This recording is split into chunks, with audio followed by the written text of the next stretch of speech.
Hello John, tell us a little bit about yourself. Okay, my name is John McMahon. I'm married to Lou. I live in Exeter in Devon, lovely part of the world. As you can hear, I'm originally from Scotland. This is not a Devon accent.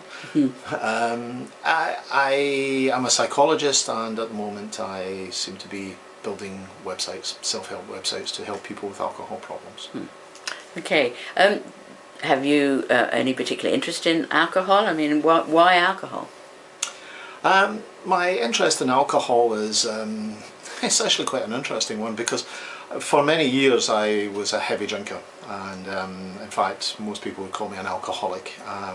I had to be dried out in hospital. I was told that I had brain damage, liver damage, and 6 months to live if I continued to drink. I lost my house and I lost my wife all through this. So yes, I had a bit of an interest in alcohol at that time. After that I started a degree in psychology and went on to do a PhD.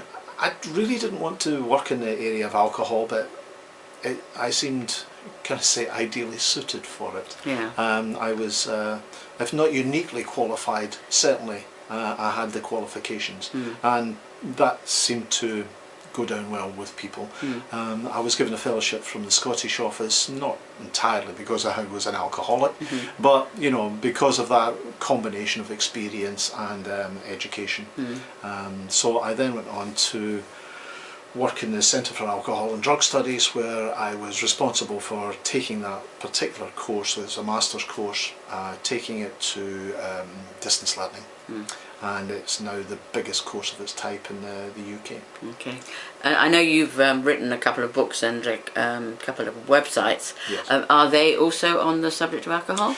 Yes, they are on the subject of alcohol. But there's one for the partners of drinkers, a group that tends to be neglected. There's another one which is an award-winning one, which is 24/7 Help Yourself, and that's for people with severe drink problems. It's been open for about 3 years, and there's people in there who have been sober now for 2 and 3 years. And it's, you know, really and quite that's proud. I know it's global, isn't it? You've got about 3,000 or 4,000 members. It is. All 4 corners of the world. There's about 4,000 members since it's you know, since it opened. Yeah.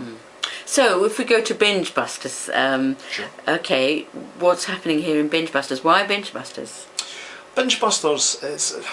Binge drinking is a big problem in the UK. It's not the amount that we drink. It's not the you know, it's not the harm that alcohol is doing us physically, although there is quite a considerable amount of harm. It's what it does socially. It's what it does, you know, in criminal damage. It's the violence that goes along with it. It's the fact that you can't get into A&E on a Friday and a Saturday night because it's wall-to-wall drunks. And it's costing us a fortune. It's costing us £22 billion. That's why Binge Busters. So it's not so much here the health issue, although you are talking about that, I know, on the website. It's about behaviour, it's about society, it's about the amount we drink and how quickly we drink it. And at the moment it seems to be very popular. It's like with teenagers it's cool to go out and get drunk. Well, I mean, there are a couple of different theories on this. One is it's always been popular. If you go way back to Hogarth's paintings, you know, you see, and Gin Lane, you see it there. And we've always been a bit of a nation of binge drinkers. So some people say, well, it's not really any different. The difference now is that it's much more visible. It's much more visible because of CCTV, also because of the media interest in it. And the other theory says, no, it's actually getting worse. What is getting worse, and there isn't much doubt about it, is women's drinking at the moment. That's a considerable difference. Because they make themselves very vulnerable, just sexually as well as in other ways as well. So.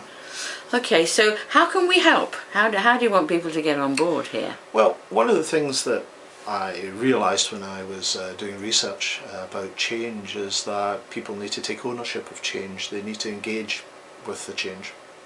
And that's what I want from Binge Busters. Binge Busters is a website that aims to give the silent majority a voice. people out there have got interesting ideas about how we can change this, you know, this problem. People have got interesting stories. People have got interesting things to say, and what we want to do is give them a platform to say these things. We want people to sign up to the petition. We want people to look and see if they are smart drinkers by going through the smart drinker assessment. We want people to engage with us. What we want from Binge Busters is not to get behind a guru, but for us all to get together and see if we can actually talk to the government and say, this is what we want. My feeling is that we need to start to repair, if we're going to repair the nation, we need to repair communities. And if we're going to repair communities, we need to repair families. And all of that, we feel we could start and do in Binge Busters. And that's my hope.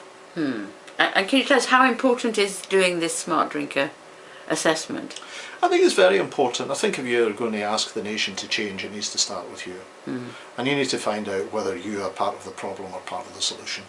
So that's why it's important. So we're asking people, how long does it take? 10 minutes. Right, so 10 minutes, say a year, if they could do it once a year? Yeah. Yeah, okay. So it's an alcohol health check really, isn't it? It is a health check. It's an MOT for drinkers, if you want to call it that. You know, you can find out how you compare with the rest of, you know, with people your own age and gender. You know, how do you compare? Do you drink more, less, what? You know. So come and join us, eh? Please. Okay. Yes. Okay, thanks, John. Right. Switch off.